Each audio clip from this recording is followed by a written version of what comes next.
బృందం దాదాపు 2-3 రోజుల కిందట మళ్ళీ తర్వాత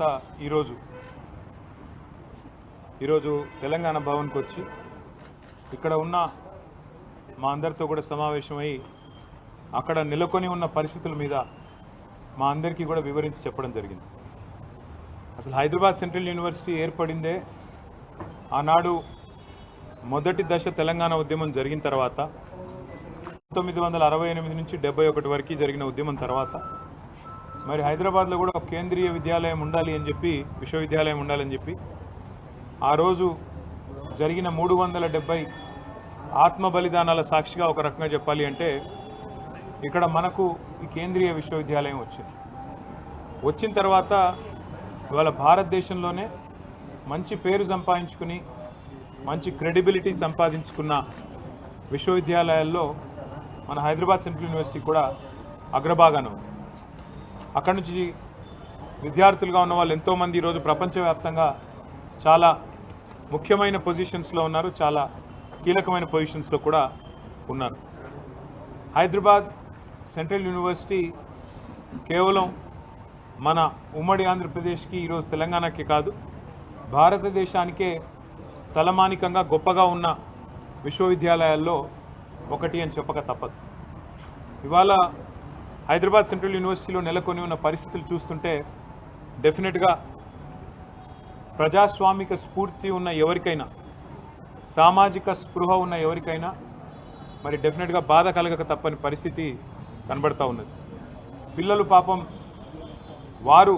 వారి బాధ్యత కాకపోయినా వారికి నిజంగా చెప్పాలి అంటే సంబంధం లేని అంశమైనా కూడా వారు చేస్తున్న పోరాటం, వారు ఏదో ఆశించి స్వప్రయోజనం కోసమో తమ లాభం కోసమో కాకుండా హైదరాబాద్ నగర భవిష్యత్తు కోసం, తమ విశ్వవిద్యాలయ భవిష్యత్తు కోసం వారు పడుతున్న ఆరాటం ఏదైతే ఉందో నిజంగా కూడా చాలా గొప్పది. ఈ మధ్యకాలంలో కొత్త తరం పిల్లల్లో పోరాట స్ఫూర్తి తగ్గిందేమో అని అప్పుడప్పుడు మేము కొద్దిగా ఉద్యమంలోంచి వచ్చిన వాళ్ళం అప్పుడప్పుడు బాధపడుతూ ఉంటాం. కానీ అదేమీ కాదు, సరైన సందర్భం వచ్చినప్పుడు, సరైన ఇష్యూ ఉన్నప్పుడు తప్పకుండా మేము గొంతు విప్పుతాము అని చెప్పి వాళ్ళ హైదరాబాద్ సెంట్రల్ యూనివర్సిటీ పిల్లలు చూపెడుతున్న తెగువ, వారి పోరాటానికి ముందుగా నేను సెల్యూట్ చేస్తూ వారికి హ్యాట్స్ ఆఫ్ చెప్తూ, నేను కాంగ్రెస్ పార్టీని, ముఖ్యంగా ఇక్కడున్న కాంగ్రెస్ ప్రభుత్వాన్ని సూటిగా ఒక 3-4 ప్రశ్నలు ఆ పిల్లల తరపున, మా పార్టీ తరపున కూడా అడుగుతా ఉన్నాను. ఒకటి, ఇవాళ మీరు చేస్తున్న దాష్టీకం, మీరు చేస్తున్న అరాచకం గత 3 రోజులుగా వందల సంఖ్యలో బుల్డోజర్లను పంపి, వందల సంఖ్యలో అక్కడ హిటాచీ మెషిన్లను పంపి, వందల మంది పోలీసు వాళ్ళని పెట్టి ఎందుకు ఇంత ఇంత గందరగోళంగా అక్కడ ఉండే చెట్లను కొట్టేసి, అక్కడ ఉండే జంతువుల్ని తరిమేసి, అక్కడ ఏమీ లేదో అంత బంజరు భూమి అని చెప్పడానికి ప్రభుత్వం ఎందుకింత ఆరాటపడుతున్నది చెప్పాలని నేను కోరుతా ఉన్నాను. ముఖ్యంగా ఈ ప్రాంతం అంటే మొత్తం హైదరాబాద్ సెంట్రల్ యూనివర్సిటీ తీసుకుంటే దాదాపు 2600 ఎకరాలు దాటి విస్తరించి ఉన్న ఒక విశ్వవిద్యాలయం. మనం నిజంగా చెప్పాలంటే ఈ పశ్చిమ హైదరాబాద్ గత 10-15 ఏళ్లలో విస్తృతంగా పెరిగిపోయింది. అది మన గచ్చిబౌలి కావచ్చు, నానక్రామ్గూడ కావచ్చు, ఖాజాగూడ కావచ్చు, ఆ ప్రాంతం మొత్తం శేర్లింగంపల్లి దాకా, ఎక్కడికక్కడ ఇవాళ కోకాపేట దాకా విస్తృతంగా ఒక కాంక్రీట్ జంగల్గా మారిపోయిన పరిస్థితి.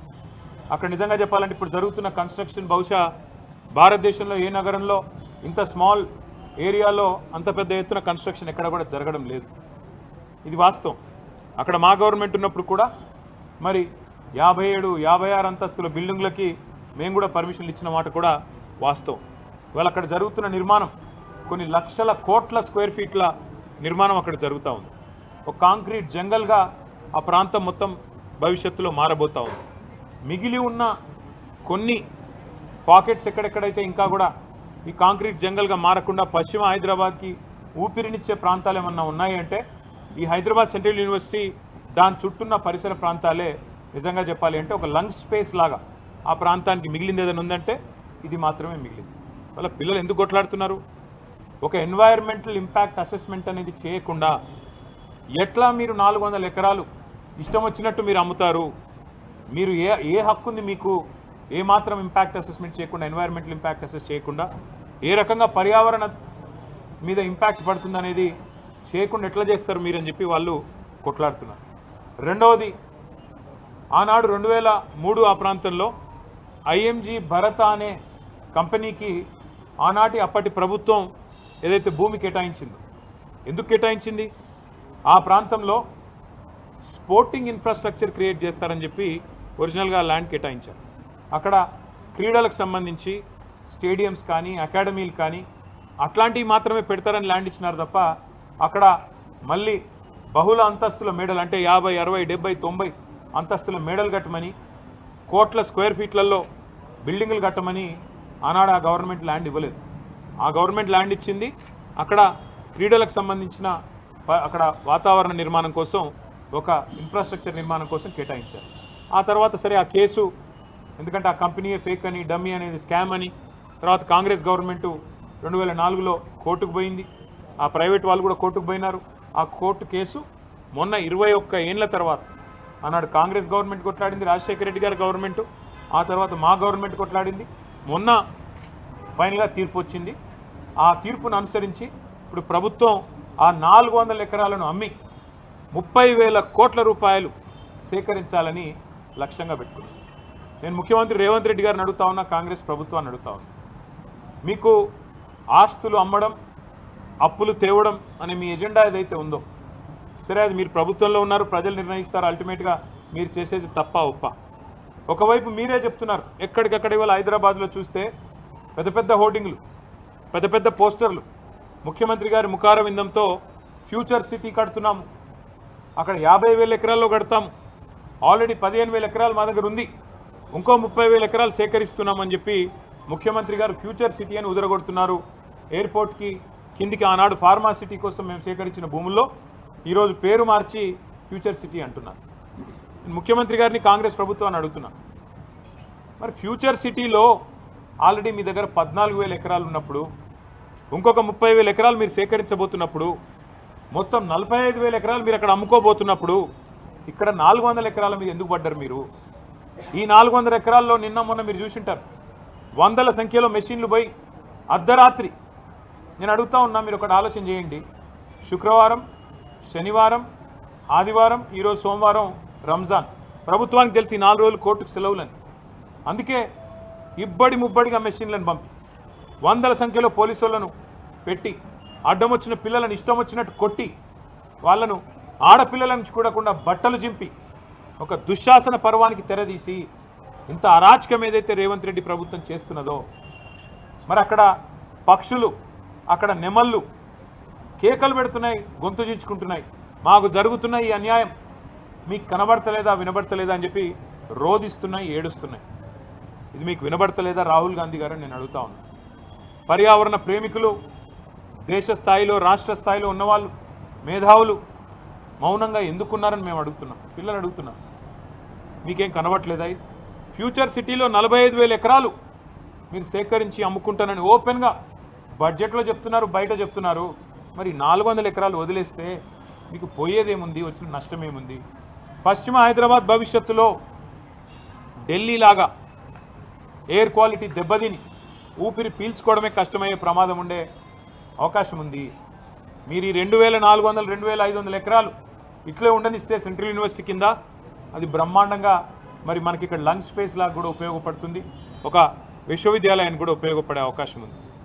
రాహుల్ గాంధీ గారు ఇవాళ జాతీయ స్థాయిలో ప్రతిపక్ష నాయకుడు, వారిని కూడా నేను అడుగుతా ఉన్నా, హైకోర్టులో ఆల్రెడీ పిల్లు పడ్డది, ఒక ఎన్జిఓ వాళ్ళు వేసినారు, ఇది పర్యావరణ సమతుల్యత దెబ్బతీస్తుంది అని. ఆ పిల్లు రాకముందే నీ ప్రభుత్వం ఇంత ఆగమాగం చేస్తుంటే, పిల్లల్ని ఇష్టం వచ్చినట్టు కొడుతుంటే, గతంలో ఇదే రాహుల్ గాంధీ గారు హైదరాబాద్ సెంట్రల్ యూనివర్సిటీకి ఆనాడు 2 సార్లు వచ్చినారు ఒకటే నెలలో. రోహిత్ వేములా గారు చనిపోయినప్పుడు 2 సార్లు వచ్చినారు ఒకటే నెలలో. కానీ ఇటువైపు ఇప్పుడు కనీసం తిరిగి కూడా చూడట్లేదు, కనీసం ఒక మాట కూడా ముఖ్యమంత్రి గారికి చెప్పాలన్న ఆలోచన కూడా రాహుల్ గాంధీ గారికి వస్తలేదు. ఇదే రాహుల్ గాంధీ గారు బొంబాయి మహానగరంలో ఆర్ఏ ఫారెస్ట్లో 800 ఎకరాల్లో 2,500 చెట్లు కొట్టేస్తారంట అంటే, అక్కడ మెట్రో నిర్మాణం కోసం అక్కడ ఒకటి షెడ్ కడతారంట అంటే, ఇదే రాహుల్ గాంధీ గారు హడావుడి చేసినారు. అయ్యో ముంబైలో లంగ్ స్పేస్ లేకుండా పోతుంది, ముంబైలో పర్యావరణ సమతుల్యత దెబ్బతింటుంది, ఇన్ని వందల ఎకరాలు పోతే ఎట్లా కాంక్రీట్ జంగల్గా ముంబై మారిపోయింది అన్నారు. మరి ఇవాళ హైదరాబాద్, పశ్చిమ హైదరాబాద్ ఏమైపోయినా పర్వాలేదా? కేవలం మీ కాంగ్రెస్ ప్రభుత్వానికి డబ్బులు రావడానికి, వేల కోట్ల రూపాయలు సంపాదించుకోవడానికి పిల్లల భవిష్యత్తు, హైదరాబాద్ భవిష్యత్తు నాశనమైనా పర్వాలేదా? ఉన్న కొద్ది లంగ్ స్పేసెస్ని ఇష్టం వచ్చినట్టు అమ్ముతారా? ఇది మీకు సమ్మతమైన రాహుల్ గాంధీ గారు? ఒక ఆర్ఏ ఫారెస్టే కాదు, ఇదే రాహుల్ గాంధీ గారు ఛత్తీస్గఢ్లో హస్దియో అనే ఫారెస్ట్ ఉంది, HASDEO. ఆ ఫారెస్ట్ని అక్కడున్న బీజేపీ ప్రభుత్వం అక్కడ మైనింగ్కి అవకాశం ఇస్తే ఇదే రాహుల్ గాంధీ గారు గొంతు చించుకున్నారు. పర్యావరణం దెబ్బతింటుంది, అర్జెంటుగా కాపాడాలా, దీన్ని రద్దు చేయాలా అని మాట్లాడినారు. మళ్ళీ ఇవాళ కాంగ్రెస్ పార్టీ గొంతు ఎందుకు పెగలట్లేదు?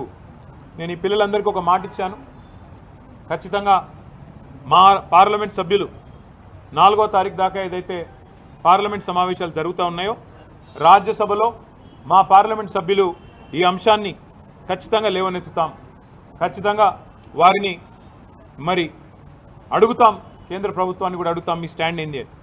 ధర్మేంద్ర ప్రధాన్ గారిని అడుగుతాం, మీరు ఎందుకు జోక్యం చేసుకోవట్లేదని, కేంద్రం ఎందుకు పట్టించుకోవట్లేదని అడుగుతాం.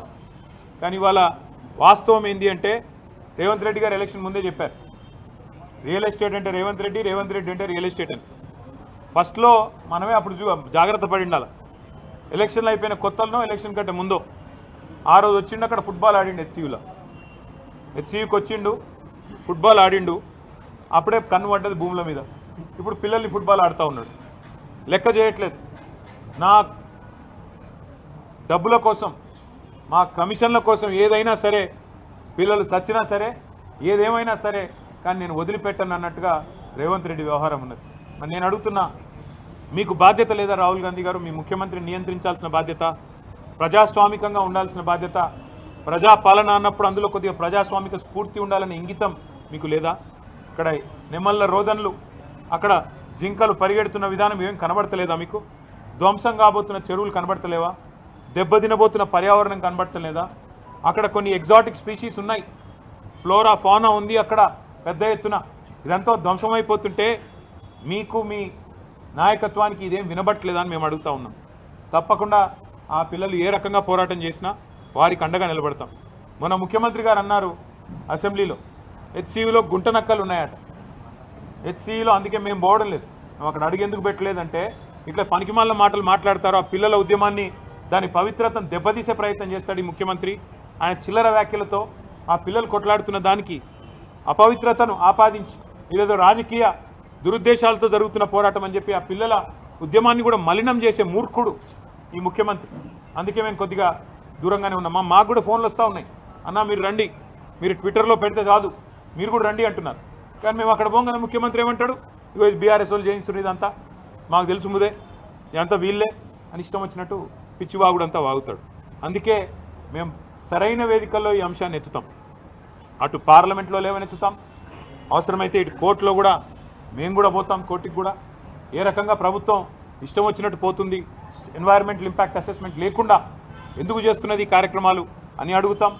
ప్రజాక్షేత్రంలో నిలదీస్తాం, ముఖ్యమంత్రి గారు చెప్పిన మాటలు గుర్తు చేస్తాం. ఇదే ముఖ్యమంత్రి కదా ఎన్నికలకు ముందు పిసిసి అధ్యక్షుడిగా ఏం చెప్పాడు, ప్రభుత్వ ఆస్తులు అమ్ముకుంటే భవిష్యత్ తరాలకు ఎట్లా శ్మశానాలకు కూడా జాగాలు ఉండవని చెప్పి ప్రవచనాలు చెప్పింది రేవంత్ రెడ్డి కాదా? మరి మర్చిపోయినావా? ఇవాళ ఇష్టం వచ్చినట్టు ఇవాళ భూములు అమ్ముతూ కాంక్రీట్ జంగల్గా మారిపోయిన పశ్చిమ హైదరాబాద్కున్న లంగ్ స్పేసెస్ని నాశనం చేయడం ఎజెండాగా పెట్టుకున్నావా? అందుకే మేము పూర్తి స్థాయిలో ఈ పిల్లలకు సంఘీభావంగా నిలబడతాము. వారికి అవసరమైతే అన్ని రకాల సహాయ సహకారాలు అందిస్తాం. 2 పిల్లలు అరెస్ట్ చేసినారని, వారిని మరి కేసులు కూడా పెట్టినారని కూడా చెప్తున్నారు. వాటిని కూడా ధృవీకరించుకుంటాం, వాటిని కూడా విషయాన్ని కూడా తెలుసుకుంటాం. 2 పిల్లల్ని జైలుకు పంపించారని కూడా చెప్తా ఉన్నారు.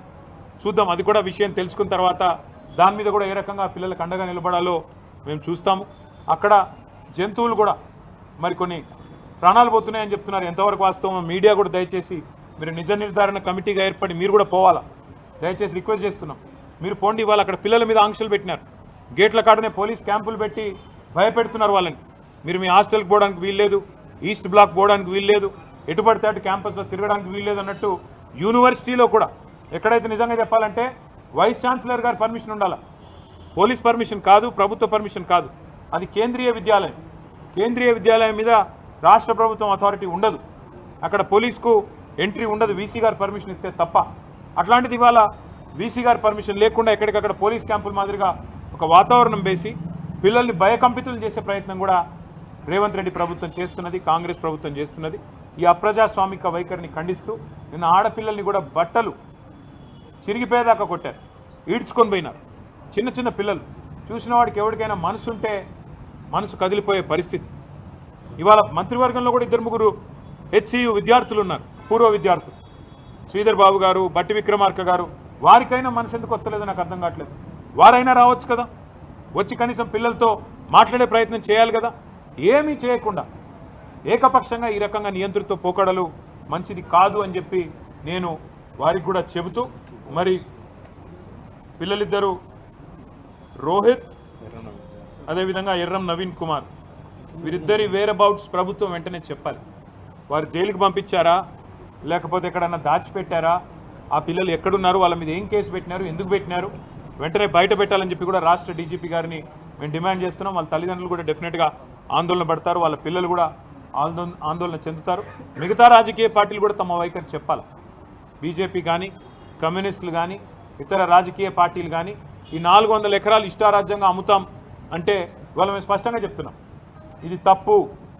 ఏ ఉద్దేశంతోనైతే ఆనాడు ప్రభుత్వాలు తీసుకున్న నిర్ణయం ఉందో దాన్ని పూర్తిగా తిరగదోడుతూ పూర్తి స్థాయిలో దాన్ని ఉల్టా చేస్తూ ఇష్టం వచ్చినట్టు ఎన్వైరన్మెంటల్ ఇంపాక్ట్ అసెస్మెంట్ లేకుండా ఆ ప్రాంత పర్యావరణ సమతుల్యత దెబ్బతింటుందా లేదా, భవిష్యత్తులో వచ్చే దుష్పరిణామాలు ఇవన్నిటి మీద అసెస్మెంట్ లేకుండా గుడ్డెద్దు చేన్లో పడ్డట్టు కేవలం పైసలు మాత్రమే కావాలా అని చెప్పి ఇవాళ రేవంత్ రెడ్డి ప్రభుత్వం చేస్తున్నది తప్పు అని కుండబద్దలు కొట్టినట్టు మేము చెప్తున్నాం. మరి మీరు కూడా మీ వైఖరి చెప్పాలని చెప్పి బీజేపీని ఇతర పార్టీలను కూడా మేము కోరుతా ఉన్నాం. ఆ పిల్లల పోరాటానికి మేము అండగా ఉంటామని కూడా చెబుతూ, మరి పిల్లలు ఎవరైనా మాట్లాడదలుచుకుంటే మాట్లాడాలని చెప్పి కూడా వారిని కూడా నేను కోరుతా ఉన్నాం.